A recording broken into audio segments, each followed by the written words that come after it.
자, 그럼 본격적으로 서버 설치부터 한번 진행해 보겠습니다. 일단 서버 설치를 진행하기 전에 우리가 사용할 서버 시스템은 가상이에요. 가상 시스템에 대한 개념부터 한번 잡고 갈게요. 일단 하드웨어가 발전하면서 생겨난 기술이라고 이해하시면 편해요. 큰 개념으로 봤을 때. 예전에는 이렇게 하드웨어가 하나가 있을 때 하나의 하드웨어에서 하나의 OS밖에 못 올렸어요. 심지어 그것도 버거웠죠. 성능이 느리거나 사용자가 좀 많이 붙으면은 서버에 부하가 걸리고, 부하가 걸린 서버는 다운되고 자, 그런 식의 하드웨어가 90년대 후반부터 급격히 발전하기 시작하죠. 굉장히 좋아집니다, 사양이. 그래서 어느 순간에는 좀 남아요. 여유 공간이 좀 생겨요. 그럼 여유 공간 생기는 것들 한 10%, 15% 정도 생긴다고 했을 때 서버가 10대가 있으면 그게 100%, 150%가 되죠. 그래서 여러 개의 여유 자원을 모아서 하나의 시스템을 더 구축했죠. 이제 그게 20세기 후반에 나왔던, 참고로 지금 21세기예요. 20세기 후반에 나왔던 클라우드 컴퓨팅이죠.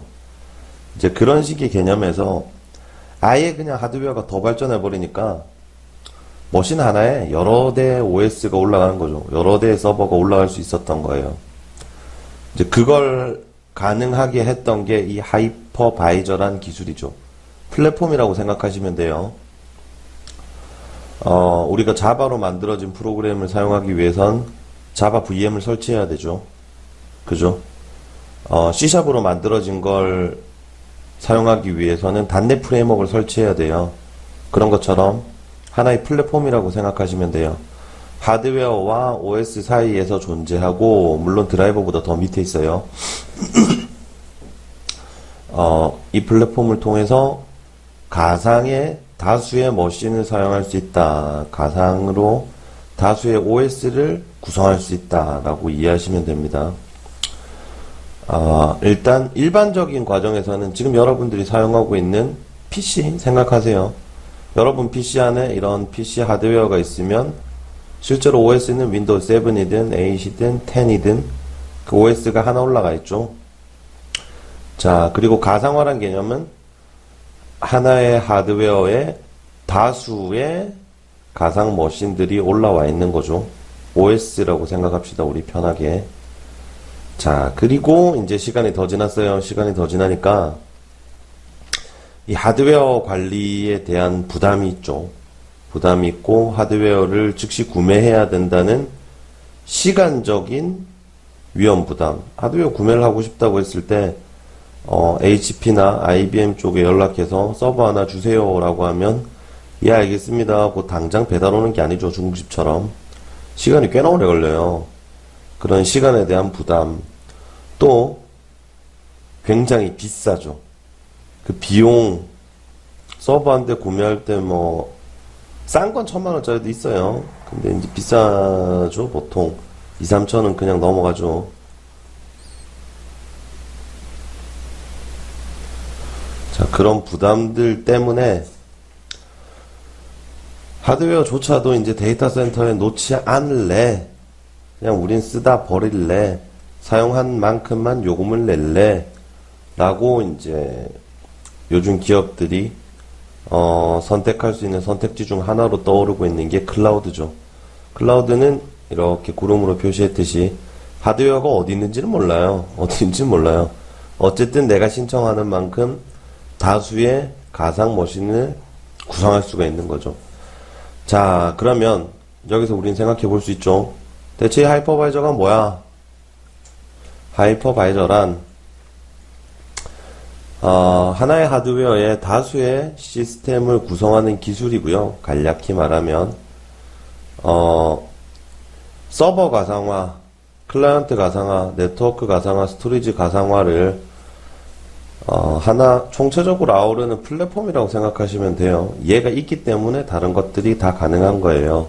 가상화를 가상화를 가능하게 하는 기술이다.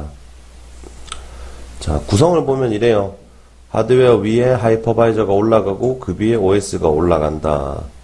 이 하이퍼바이저의 대표적인 제품은 우리가 지금부터 수업하게 될 마이크로소프트의 하이퍼V가 있고요. 그리고 VM웨어사의 vSphere, 그리고 시트릭스에서 유행했었던 젠. 참고로 시트릭스에서는 더 이상 서버 가상화를 기술 지원하거나 서버 가상화에 대해서 제품을 발전시키고 있지 않습니다. 쟤는 2013년, 14년 정확하게 기억이 안 나는데 그때쯤에 공식적으로 시트릭스에서는 서버 가상화를 공개해버렸어요. 일반에. 그리고 클라이언트 가상화에 집중하고 있죠. 하지만 아직까지도 그 시트릭스의 서버 가상화를 구축해둔 상태, 시트릭스 가상화가 구축된 상태로 있는 기업들이 많아요. 그러니까 뭐 이런 것도 있다는 거 알아보시고, 어쨌든 대세는 VM웨어예요. 실제로 저는 물론 세계 벤더사의 제품을 다 써봤지만 VM웨어가 제일 좋아요. 경쟁력이 있고 가장 안정적이고. 근데 하이퍼V도 장점이 있죠. 일단 OS를 사면 공짜로 사용할 수 있다. 두 번째로는 데이터 센터를 살 경우에는 가상 서버에 대한 라이센스를 묻지 않는다. OS가 데이터 센터가 아니라 스탠다드라고 할지언정 공짜로 2대는 쓸 수 있다. 뭐 이런 식의 그런 비용적인 장점들이 있고요. 그리고 두 번째로 어쨌든 하이퍼V를 만든 아키텍터들 자체가 VM웨어에서 넘어온 사람들이 대부분이에요. 그래서 어차피 VM웨어가 자랑하는 그런 편의성과 기술력이 하이퍼V에도 비슷한 형태로 구성되고 있다. 시간이 가면 갈수록 그 격차는 줄어들고 있다. 2016을 써보신 분이 있는지 모르겠는데 2016에서 하이퍼V는 다시 한번 발전하죠. 지금에 와서는 VM웨어와 견주어도 손색이 없다 정도 생각합니다. 제가 MS 공인 강사라서 편드는 게 아니고 전 그렇게 지금 와서는 거의 손색이 없다. 아마 다음 버전쯤 되면 더 좋을 수도 있다라는 생각이 들어요. 마이크로소프트는 원래 그런 식이죠. 처음에 뭐 그냥 그저 그렇고, 두 번째 좀 봐줄만 하고, 세 번째는 좀 멀쩡하죠. 네 번째 나온 제품은 다른 회사 제품보다 좋아요. 전 이것도 그렇게 될 거라고 생각해요.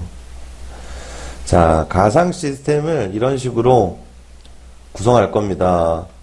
그러기 위해서 여러분들 딱 보면 이제 그러면 하이퍼V 위에 가상 시스템을 구축해야 되는 거구나. 나는 그럼 하이퍼V를 먼저 구성해야 되겠구나 하는 생각이 드시죠. 이 하이퍼바이저를 먼저 구축해야 되니까. 다행인 건 여러분들의 OS가 2012 R2라면 간단하게 하이퍼V 기능을 활성화시킬 수 있다는 거고요. 뭐 특별히 어렵거나 뭐 복잡하거나 그렇지 않아요. 뭐 말 나온 김에 일단 시스템 관리자에 도전하시는 여러분께 단호하게 한 말씀 드리자면 이거 IT, 특히나 시스템 엔지니어란 이 부분 어렵지 않아요. 다 할 수 있어요. 다 할 수 있어요. 시간과 정성이 물론 필요하겠죠. 누구나 다 할 수 있는 진입장벽이 그렇게 높지 않은 영역이라고 생각합니다.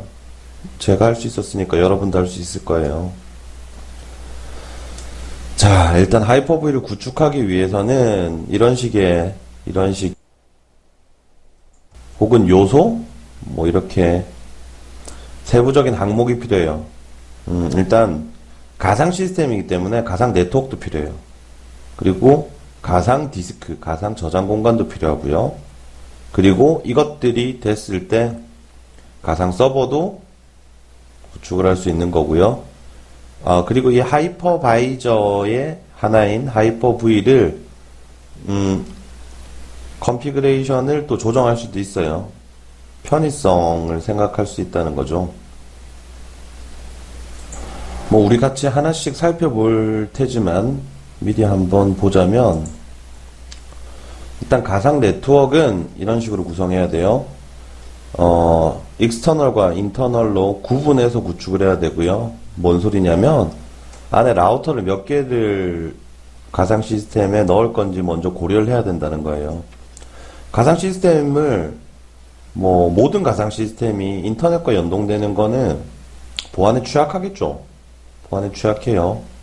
그리고 그것 자체가 또 위험한 일이기도 하거니와, 굳이 랩 환경에서 익스터널 연결을 한다는 것 자체가 그렇게 생산성이 있는 게 아니기 때문에 여러 가지 제약이 있겠죠. 이를테면 우리가 도메인을 딸 때 실제로 외부 연동이 돼 있으면 외부 도메인이 있기 때문에 도메인이 만들어지지 않겠죠. 그런 식의 것들. 그래서 랩 환경은 대부분 인터널로 진행할 예정입니다. 진행할 거고요. 변수를 없애는 거죠. 그래서 내부망으로만 구축하는 거고요. IP를 내가 직접 입력할 건지 아니면 DHCP 서버를 사용할 건지도 고려해야 됩니다. 가상 네트워크에서 가장 중요한 부분이 이거죠. 몇 개로 나눌 건지, 이렇게 익스터널, 인터널, 익스터널도 여러 개로 구분할 수 있겠죠. 몇 개로 나눌 건지, 그리고 DHCP 사용할 건지. 자, 가상 서버를 구축하기 위해서는 가상 디스크를 새로 만들던지, 아니면 일전에 사용하던 가상 디스크를 그대로 재활용하든지, 그리고 각 가상 서버마다 개별 설정을 할 수도 있는 거고요.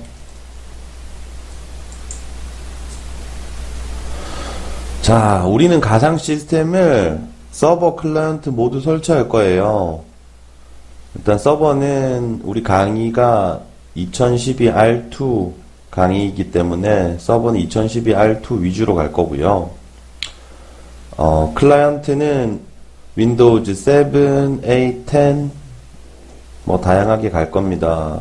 서버 OS도 2012 R2 뿐만이 아니라 2020년까지 2008 R2도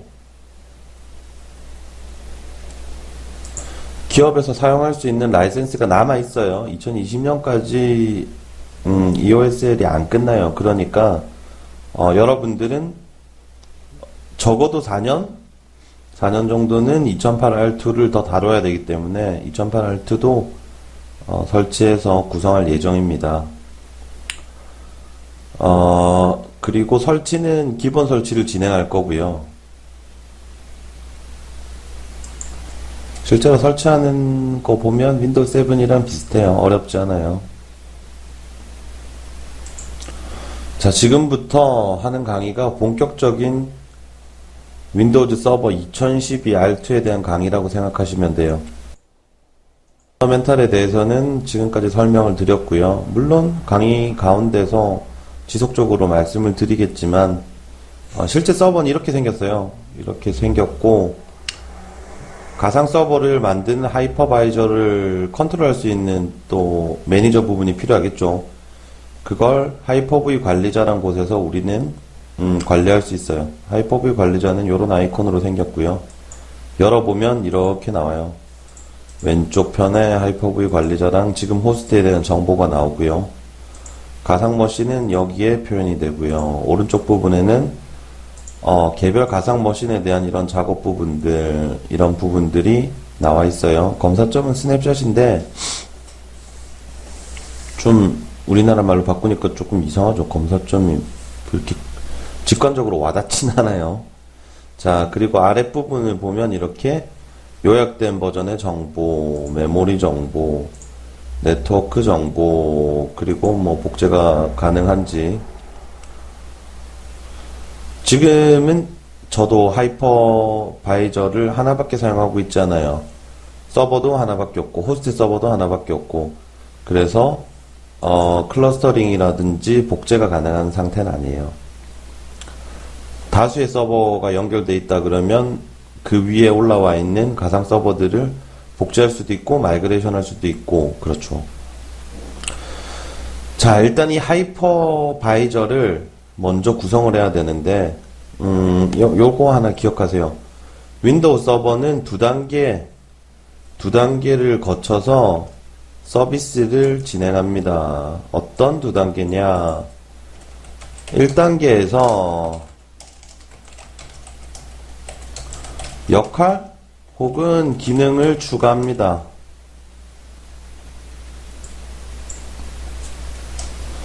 그리고 2단계에서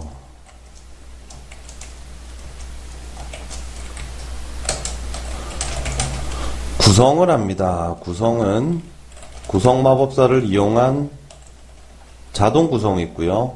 그리고 수동 구성이 있어요. 자, 일단 1단계에서 역할을 추가하거나 기능을 추가한다. 두 번째로 추가한 역할이나 기능에 대한 구성을 한다. 구성은 구성 마법사를 이용한 자동 구성이 있고 내가 직접 하는 수동 구성이 있다. 어쨌든 무조건 이 두 단계예요. 웹서버를 올릴 때도 이렇고 파일 서버도 이렇고 뭐든. 자, 그러면 1단계로 이런 하이퍼V 관리자를 만들기 위해서는 역할부터 추가해야겠죠. 아, 근데 이게 역할인지 기능인지 헛갈려요. 자, 그리고 명확한 구분 기준이 있는 것 같지도 않아요. 솔직히. 아, 그런데 보면, 생각하실 때, 아, 이거 좀 큰 기능인 것 같아. 라고 생각하면 대부분 역할에 있고요. 아, 이거 좀 부가적인 기능인 것 같아. 라고 생각하시면 기능에 있어요. 자, 일단 역할이나 기능을 추가해야 되니까 서버 관리자 먼저 들어갑니다.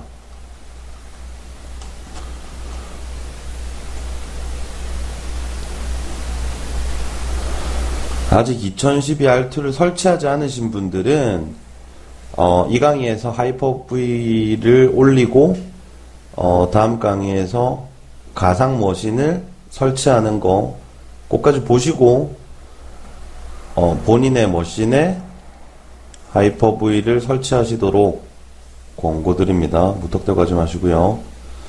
자, 서버 관리자에 보면 여기 관리 부분 있어요. 관리 부분. 얘 클릭하면 역할 및 기능 추가가 있고 제거가 있어요. 이게 카테고리가 추가 제거죠. 역할이나 기능 상관없이 추가 제거. 2008 R2는 조금 다른 게 역할, 기능 이렇게 두 개로 나눠져요. 뭐 역할을 추가하든 제거하든 그냥 역할이란 카테고리에서 하고 기능을 추가하든 제거하든 기능이란 카테고리에서 했던 거예요. 근데 그게 보니까 좀 짜증나는 게, 이게 역할인지 기능인지 모른단 말이죠. 모를 때는 역할 들어가서 이렇게 살펴보고, 안 되면 닫고 다시 기능 부분을 살펴봐야 됐어요. 그러니까 이제, 관리자 입장으로 봤을 때는 역할인지 기능인지 구분도 모호한 데다가, 뭐 역할 기능 헛갈리면 다시 해야 되고 그러니까 짜증난다. 그런 클레임이 있었죠. 그래서, 마이크로소프트에서 그걸 반영해서, 추가면 역할이든 기능이든 몰라도 일단 얘로 가. 그리고 찾아봐. 제거면 뭐 역할이든 기능이든 몰라도 제거로 가. 뭐 이렇게 조금 편의성을 봐준 것 같아요. 자, 우리는 추가할 거예요. 추가. 그러면 이렇게 역할 및 기능 추가 마법사가 떠요. 자, 보시면 뭐 이런 것들이 필요하다. 이게 사전 작업 프리 리콰이어먼트라고 마이크로소프트에서 표현하는데 어드미니스트레이터 계정에 암호가 강력해야 되고요. 고정 IP가 있어야 되고요. 윈도우즈 업데이트에 최신 보안 업데이트가 있어야 된다. 자, 다음 역할 기반 기능이다. 역할 기반 기능 맞아. 밑에 건 클라이언트예요. 클라이언트. 자, 어디 서버에 할 건데 내 호스트 서버 여기에 할 거야. 자, 서버 역할 어떤 거? 이 하이퍼V예요. 얘를 클릭하세요, 여러분들은. 그리고 그 다음에 기능 부분에서 추가할 거 있니? 아니, 따로 추가할 거 없어. 그리고 다음을 클릭하시고 설치를 클릭하면 이렇게 하이퍼바이저를 구성할 수 있어요. 자, 그렇게 구성이 된 화면이 이거고요. 하이퍼바이저를 구성하고 나면 제일 먼저 편집부터 해야 돼요. 어떤 부분에 대한 편집이냐? 저장 공간요. 저장 공간. 여기서 우클릭해서 하이퍼V 설정 부분 있어요. 이 호스트 부분요. 하이퍼V 설정 부분에서 가상 하드디스크와 가상 컴퓨터를 저장하는 공간부터 변경해 줘야 돼요. 내가 찾기 쉬운 곳. 저는 C 드라이브 밑에 하이퍼V라는 폴더를 새로 만들었어요. 이 폴더 안에다가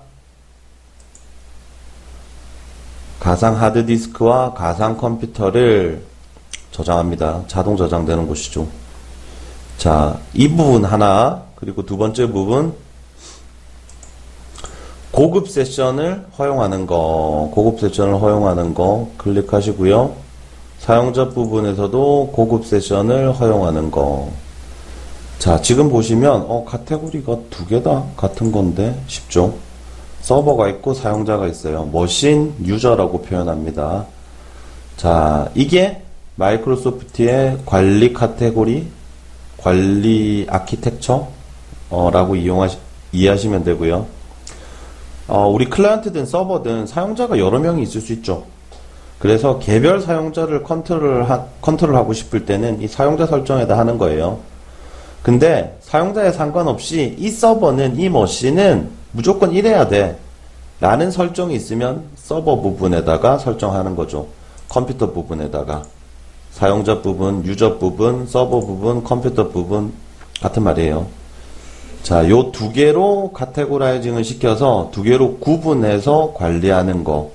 그게 마이크로소프트에서 공고하고 있는 정책이고, 여러분은 이 개념을 잘 알고 있어야 돼요.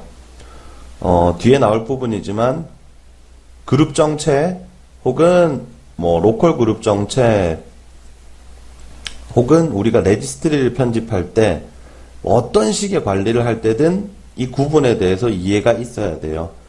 사용자 영역인 부분에서는 사용자 부분을 편집해야 되고, 시스템 영역인 부분에서는 컴퓨터 혹은 서버라고 적혀져 있는 부분을 편집해야 되는 거예요.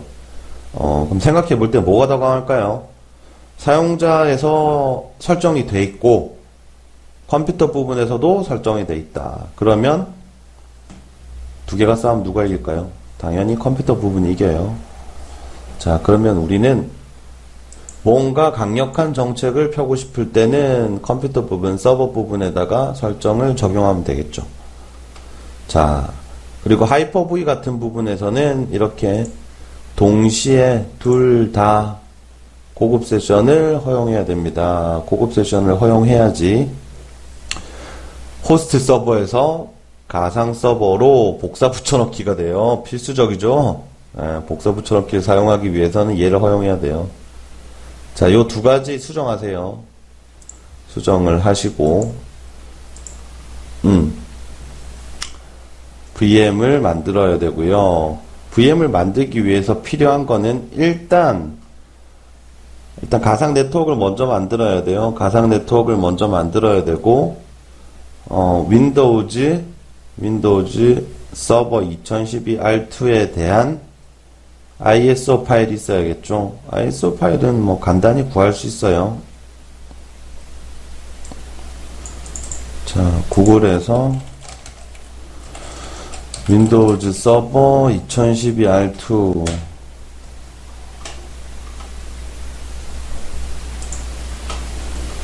클릭해서 들어가 보면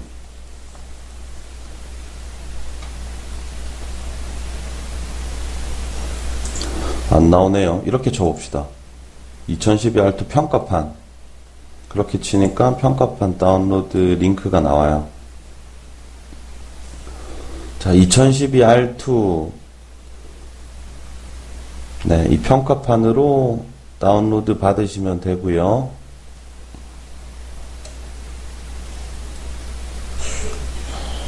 자, 다운을 다 받으시고 나면 그렇게 ISO 파일이 준비된 상태에서 가상 머신을 구축할 수 있는 거죠.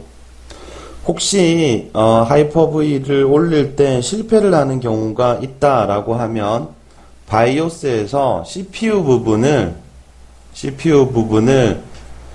살펴보시면 인텔이든 뭐 AMD든 가상화 기술 사용, VM 기술 사용 뭐 이런 부분이 있어요. 바이오스에서 그 부분을 활성화 시켜야 돼요. 하이퍼V가 올라오지 않아요 라고 했을 때 제가 봤을 때 열이면 열 다 그거였어요. 그러니까 여러분도 내 거 안 올라와 하면 바이오스 부분에서 그거 설정하는 부분 보세요. 자, 다음 시간에 본격적으로 가상 서버 설치를 한번 해볼게요. 수고하셨습니다.